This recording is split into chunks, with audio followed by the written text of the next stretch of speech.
O clima de polarização social, com manifestações de ódio e intolerância, tomou conta do Brasil. Na política ou no futebol, tudo é motivo para agressões e ofensas. O que está acontecendo com as pessoas? Por que a raiva ficou generalizada e discordar se tornou ofensa? Para conversar sobre esse e outros assuntos, recebemos em nosso programa o psiquiatra Wolf Singal, membro da Associação Paulista de Medicina e da Associação Brasileira de Psiquiatria. Está no ar o Observatório do Terceiro Setor, o olhar da cidadania.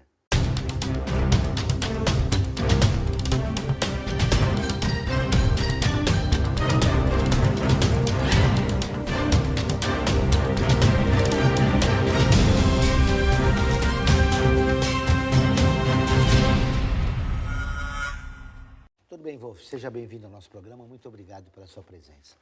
É um prazer estar aqui de novo com vocês, observatório, poder compartilhar aí com os amigos algumas dessas opiniões aí do que roda nesse país. Né? Wolf, a gente está tendo uma polarização social intensa, com ofensas, agressões, intolerância. Essas atitudes, elas já não são mais normais? Porque é normal o ser humano ser agressivo, mas me parece que hoje a coisa se intensificou de uma maneira muito grande. Sim. Esse tipo de contexto, isso faz parte da psicologia de massa, onde o indivíduo, quando ele não tem muitos recursos para se defender, ele acaba se diluindo numa massa e ele acaba saindo na foto como um sujeito violento. Né? Muitas dessas pessoas, quando você conversa individualmente, são pessoas razoáveis, são pessoas até consistentes. Né? Esse tipo de situação que a gente presencia, isso é só uma exacerbação do que é da natureza humana. Né? Quanto mais o ser humano, ou o grupo, o agrupamento, ele se sinta impotente, desprotegido e principalmente sem a representatividade, ele vai mais para o instintivo, ele vai para o ato, ele é mais impulsivo, ele quer mais aquela satisfação mais imediata e pouco reflete. Então, acaba ficando muito difícil você conversar, se você for corintiano e o outro for palmeirense, né, você admitir que naquele jogo o Palmeiras jogou melhor. Né? Da mesma maneira, nessa polarização da política, é quase que impossível, no calor da briga, da discussão, você sentar e conversar e ver que talvez o outro lado possa ter as suas razões e vamos chegar a um comum acordo, ou mesmo que isso não aconteça, pelo menos a um bom senso, a uma coerência. Né? E essa manifestação vinha a ser o quê? Um ódio de classe? Essa colocação como ódio de classe é uma tentativa de dar uma organizada nisso, mas é só uma roupagem. Você vê que em outras circunstâncias em que grupos se sintam tão desamparados, isso também acontece. Então, o comportamento, ele não é exclusivo de uma luta de classes. Quando você justifica isso, logicamente, pela luta de classes, isso, ao invés de dar um material para o sujeito pensar mais, não, ele usa isso para ser mais impulsivo, mais violento, entrar numa das formas de violência urbana. Isso não leva a mudança de opinião, leva a medo. O que você está dizendo é que falta a informação, reflexão a respeito do momento atual? Sim. Você vê que as pessoas, elas, de uma maneira geral, como o mundo é muita informação, é uma quantidade avassaladora, né? As pessoas, elas nem sempre têm tempo ou se interessam, para falar a verdade, em transformar essa informação num conhecimento. Quer dizer, pensar, analisar, criar uma opinião, comparar, criticar, duvidar de si mesmo. Não. É o que veio mais recente. Então, cria-se estereótipos, né? Se você perguntar com mais detalhes, com mais aprofundamento, por que você tem aquela opinião, o pessoal vai até a segunda ou terceira resposta, depois vai começar a repetir a primeira. Esse ambiente é passageiro ou veio para ficar? Depende assim, eu acredito que do ponto de vista social, nós teríamos que passar por isso em algum momento. Né? É muito doloroso, mas em algum momento nós teríamos que passar por essa possibilidade não vou dizer de um fim de ciclo, mas que pelo menos nós experimentássemos o que é ir além daquela tradicional impunidade, aquela ética indolora, aquela coisa maluca que faz quem pense, quem olhe, fique assustado com a frieza, a incoerência do que você ouve. Pelo que você está falando, existem muitos sociopatas na política. Como a população pode perceber isso, né? Desta moral dupla? Por exemplo, aquela votação na Câmara Federal que combinou com o início do processo de impeachment da presidente Dilma Rousseff. Lá você via pessoas falando uma coisa, 2 minutos falavam outra, pela família, depois pela amante, pela honestidade, de 24 horas depois o marido é preso. Enfim, esses sociopatas, eles poderão ser identificados nesse ambiente, mas a população pode, em algum momento, ter clareza disso, para, então, inclusive, melhorar o processo democrático. Claro, né? Claro. Né? Sempre passa por um amadurecimento, tanto emocional quanto intelectual. Não é? Quer dizer, é não ir atrás daquilo que eu quero ouvir e daquilo que eu preciso ouvir. Não é? Então, quando você vê, por exemplo, aquele movimento todo, você vê que existe uma homogeneização, todo mundo igual. Você vê que não há uma personalidade, uma individualidade. Foi um movimento em grupo e, como eu já falei, dissociado do olhar de quem estava vendo. Aquilo parecia mais um jogo de futebol, em que quem ganha, quem não ganha, e aquele monte de papagaio de pirata ao redor do microfone, né? Quer dizer, aquelas 3 horas em pé de glória, né?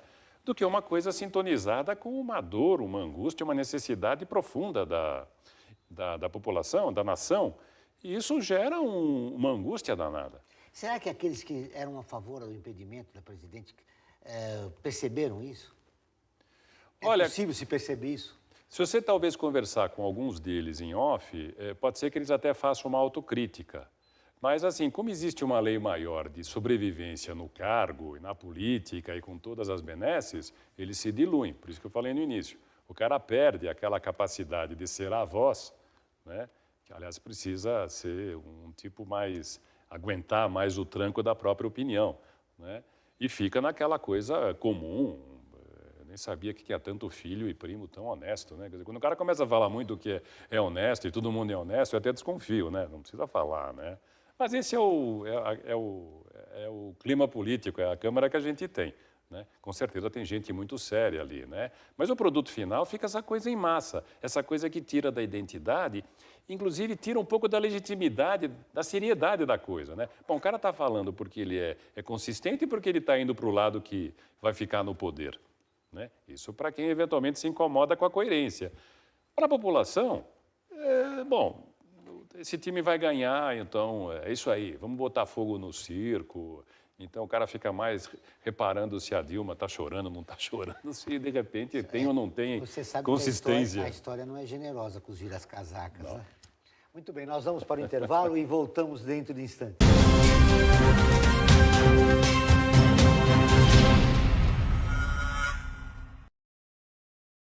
A FUNASP colabora com a USP nas relações entre fundações por meio de fóruns, simpósios, seminários, pesquisas e intercâmbio de informações, além do seu investimento na área social. Para melhores informações, entre no nosso site www.funasp.org.br. FUNASP, um marco entre o universo acadêmico e a sociedade.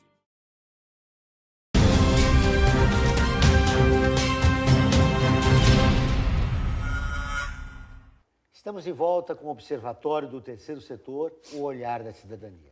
Nosso entrevistado de hoje é o psiquiatra Wolf Singal. Wolf, eu vejo aqui que você teve trabalhou no Juqueri. Isso foi nos anos... Década de 80. Na década de 80. Eu me lembro que também na década de 80 do século passado, mais ou menos, a Itália teve uma postura interessante lá. Eles abriram os manicômios, né? Sim. E no Brasil não teve grande repercussão isso. Eu não vi discutir a respeito desse assunto, mas era uma coisa importante. Na verdade, essa abertura dos manicômios foi uma outra abordagem para se tratar o doente mental, não é isso?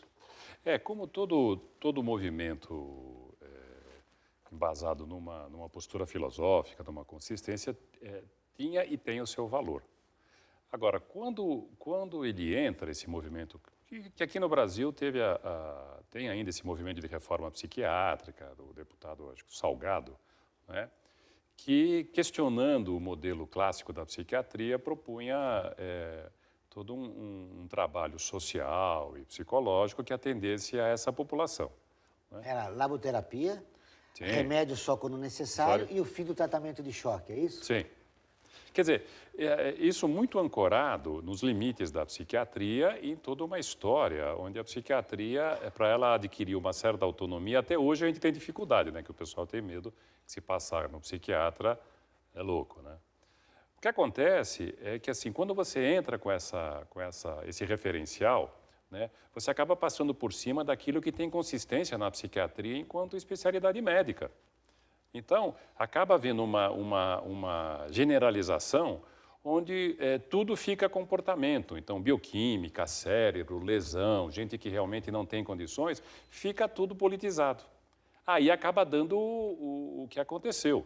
Então, naquela época, haviam grandes hospitais psiquiátricos. Eu me lembro que no Juqueri tinha a alta social e a alta médica. E a alta social era do sujeito que a família não vinha pegar e ficava lá. Não era esse o lugar que ele devesse ficar, né? O que acontece é assim, muitas das pessoas que você vê na rua hoje são doentes mentais que, por esse esvaziamento da rede psiquiátrica, eles não têm a coragem. Então, do ponto de vista do questionamento, ele é válido porque tem casos em que, de fato, uma abordagem mais não só medicamentosa é de muita valia. Agora, quando você generaliza, né, isso acaba, inclusive, entrando na população como uma oposição que vai reforçar aquela ideia de que preconceito vai contra reforçar. a Então, assim, bom, psiquiatria. então o cara é aquele sujeito, como você falou, do eletrochoque. Por exemplo, o eletrochoque. O eletrochoque hoje, ele é uma formação muito rica e muito pouca gente sabe que o eletrochoque salva milhares de vidas.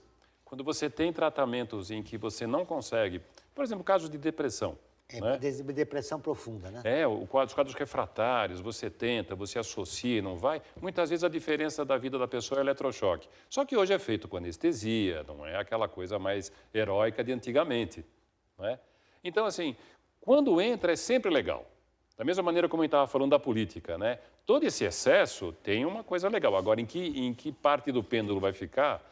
Aí, vamos acender Além vela. do preconceito, a sociedade brasileira tem um trauma, porque o eletrochoque foi usado muito na tortura aqui no nosso país, no período da ditadura militar. Sim, né? sim, sim. Quer dizer, começa a haver uma associação entre com o psiquiatra, o autoritário a serviço. Isso também tinha muito na Rússia, né?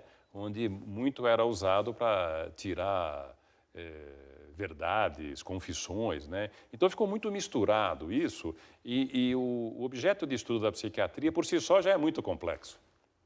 Ele é uma caixa preta, né? A coisa é tão delicada que, do ponto de vista da população, tem muita gente que confunde o psiquiatra e o psicólogo.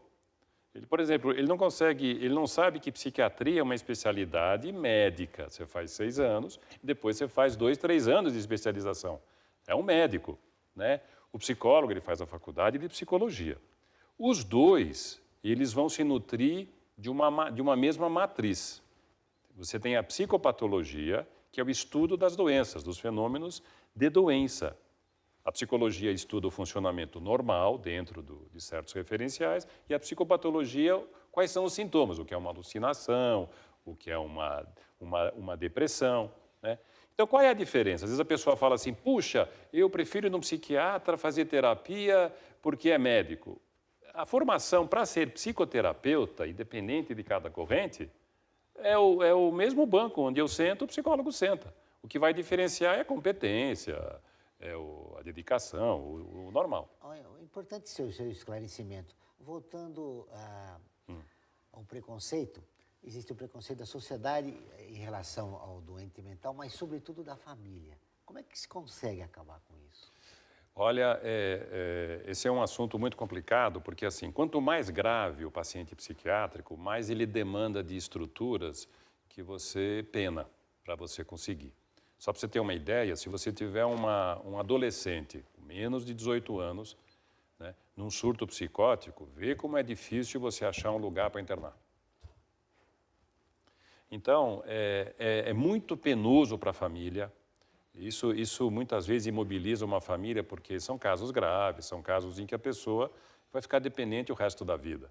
Por mais que você tenha um bom relacionamento, por mais que ele faça terapia ocupacional, atividade física, o que for, não é?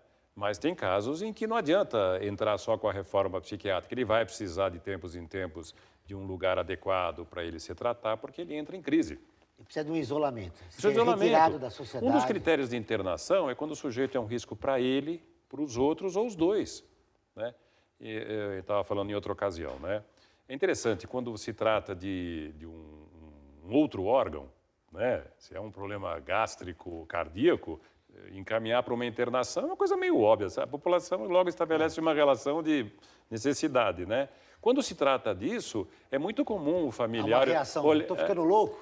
E muitas vezes a família acha que ela é que está convencendo o médico a internar.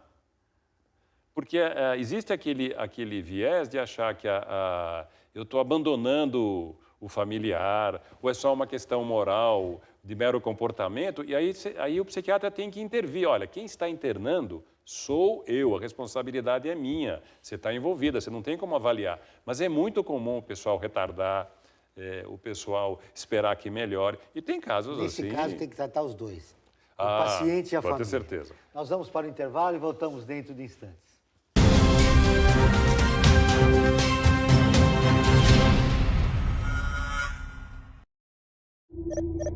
Internacionalizar a economia afeta o seu emprego? Para onde vai o Brasil? Ter opinião sem análise é só repetição. Repetição, repetição, repetição, repetição, repetição, repetição, repetição, repetição. Informação é importante. Análise é fundamental. Le Monde Diplomatique Brasil. Independente e crítico.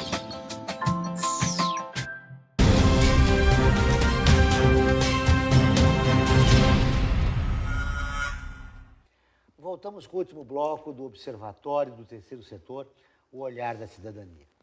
O nosso entrevistado de hoje é o psiquiatra Wolf Singal. Wolf, nesse último bloco, tem várias coisas que eu queria repercutir com você. Algumas pessoas associam a loucura com o sobrenatural. As pessoas que têm mediunidade são loucas?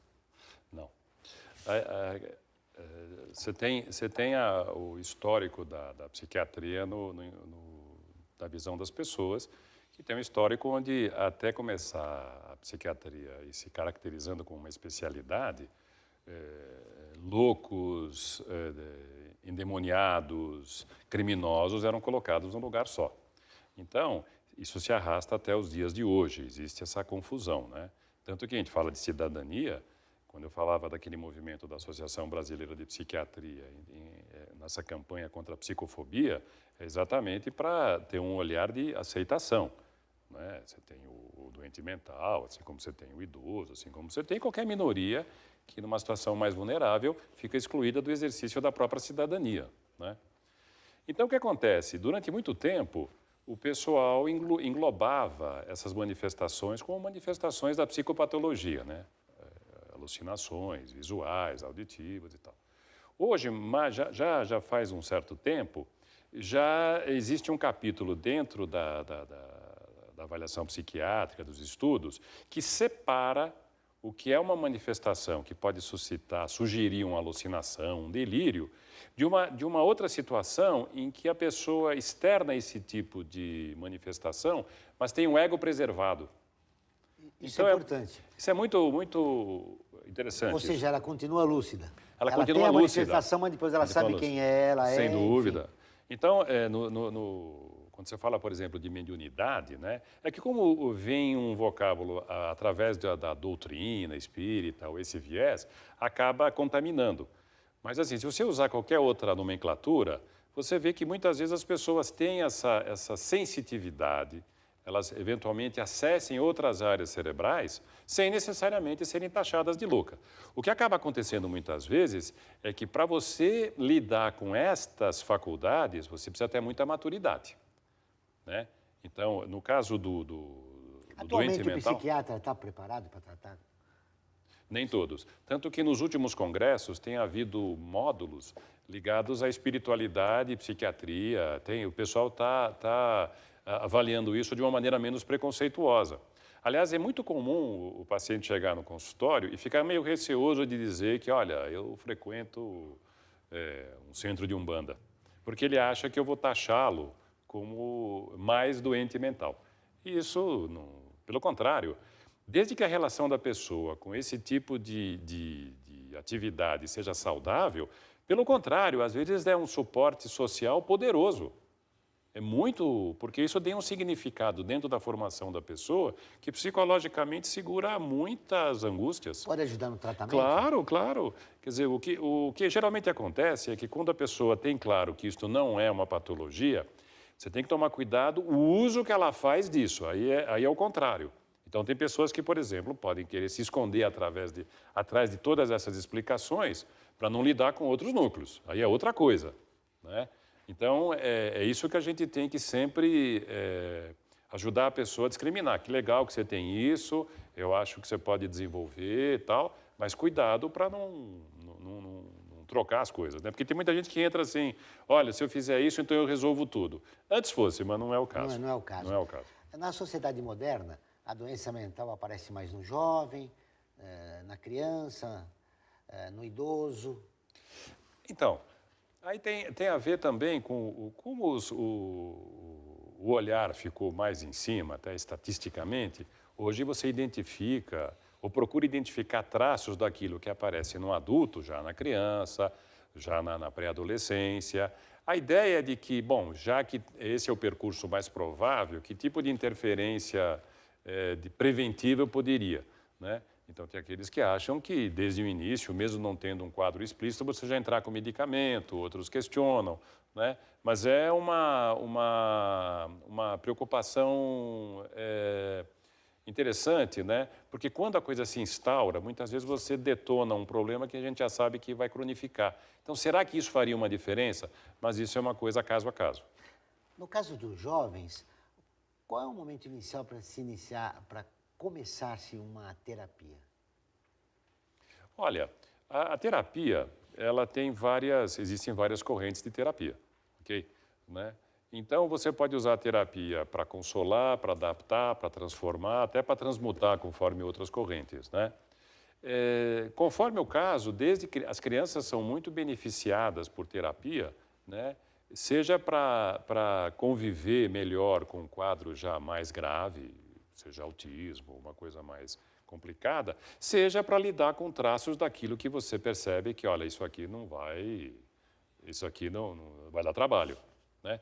Então, quanto mais precoce a intervenção, né, claro que você está fazendo o quê? Você está tentando quebrar uma estrutura cognitiva, uma forma de pensar que, em se cristalizando, vai mandar na pessoa. É que se imagina que ainda não está formado. Não está formado. A estrutura não está formado. Então, né? muitas vezes você não tem um tratamento que vá curar, mas você, com a medicação, você tenta dar tempo para que aquela criança, aquele adolescente amadureça. Então, muitas vezes, assim, você não tem uma cura medicamentosa para o autismo. Mas, assim, nos casos em que você tem que dar a medicação, se eu consigo diminuir a irritabilidade, a impulsividade, o que eu estou fazendo?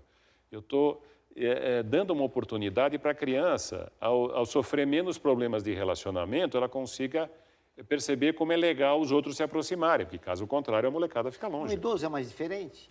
Você tem um idoso que tem uma cabeça muito legal, e aí ele é permeável, esse tipo, ou você tem aquele idoso que, bom, ele não vai mudar a opinião, e aí se você puder dar uma ajuda, complicado, né? E tem a questão do polimedicado, né? Quer dizer, esse é um desafio, a psiquiatria mexe muito com essas coisas. Qual o caso mais complicado que chegou no teu consultório? Seja normal, do sobrenatural, enfim. O pessoal muitas vezes pergunta pra gente, né, como é que você aguenta, né, e tal, quer dizer, eu costumo dizer assim, bom, eu gosto muito do que eu faço, né, você acaba desenvolvendo uma compaixão racional. Quantas pessoas você atende por dia? 10, 15. 10, 15 pessoas. 10, 15 problemas pessoas. bem variados. São muito variados, né. Claro que hoje houve uma ampliação da rede diagnóstica, né, mas o ser humano é o ser humano, né, então é o que eu sempre falo. medicalizar é uma possibilidade. Se você não tiver outras âncoras, você não consegue completar aquilo que a medicação não faz. Então, é a medicação, é a terapia, é a alimentação, é a desintoxicação, né? É a parte espiritual para quem faz sentido, é a acupuntura. Todas essas coisas fazem parte. Só que a moçada, como já vem adestrada, eu vou ao médico, eu quero o remédio, isso é uma coisa que a gente observa com frequência. O paciente, ele elege. Isso aqui eu vou fazer, isso não. É muito interessante isso. Mas escuta, mas... Ele já vem com histórico, então? Já de, não, ele de já, uso tem, de já tem um adestramento, né? Então, ele... O que seria isso? Ele vai ao médico, então o que ele vai fazer no médico? Ele vai pegar uma medicação. Quando você vai falar, olha, escuta, se você comer sem agrotóxico, vai ajudar, né? Ah, é verdade, eu tenho essa informação, mas é como pedir para o cara falar, olha, fazer atividade física, é verdade, mas ele não faz, né? Então, esse adestramento faz com que isso piore, inclusive, a própria imagem da especialidade, né?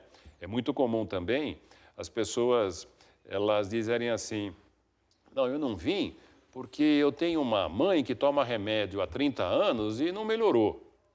Né? Então, ele faz... E não é que não é... Isso é um mecanismo de defesa, né? Em relação ao seu problema, né? E não é que ele possa estar falando uma mentira, só que ele generaliza. Então, aquela medicação para ele é completamente diferente da mesma medicação para a mãe dele. Esses casos são os mais comuns. E aquele complicado que eu perguntei para você? Tem situações assim que você tem que ser muito criativo, né? Tem a situação de consultório, tem a situação de internação, né? Porque você tem que dar uma volta, muitas vezes, você tem que, às vezes, entrar na coisa alucinada, delirante da pessoa, para você estabelecer um tipo de vínculo que ele minimamente confie e vá para uma internação, por exemplo. Então, eu já tive situações assim, que olhando de fora, assim, parece engraçado, mas dentro da circunstância de correr risco. Né? Porque às vezes a pessoa é muito violenta, né? Isso numa situação mais extremada, não é a média não é o comum de um consultório de psiquiatria, né? Então, se tem situações forenses, tem situações de drogados muito comprometidos, né? Tem pacientes com a questão do suicídio. Estou falando de coisas mais extremadas, que é onde o desafio ele é maior. Quantos anos você tem de profissão? Já vou para uns 40, né? 40 anos de profissão. Olha... Depois de 40 anos, para a gente encerrar nossa entrevista, do que você tem medo? Olha, eu tenho medo do meu desconhecimento. Né? Eu acho que à medida em que... Isso não só na especialidade, mas na vida, uma coisa que a gente tem que lidar é com os nossos limites, né? Então, seja aquele desconhecimento que faz com que você depois perceba que não conduziu tão bem, assim como na vida, esse é o desafio, né? Para mais ou para menos, e isso motiva, né? Porque quando você percebe assim que você não... isso aqui está faltando, vai estudar? Tá certo, tem que estudar mesmo, tem que ter essa humildade. Mas é um contexto dentro dessa área que as coisas não são muito fáceis porque o suporte social também não ajuda muito. Né? Como eu falei do caso do garoto com menos de 18 anos, como é complicado. O Observatório do Terceiro Setor fica por aqui. Para rever esse e outros programas, acesse o nosso portal www.observatorioterceirsetor.com.br. Voltaremos na próxima semana na busca de uma sociedade mais justa, solidária e sustentável. Até lá.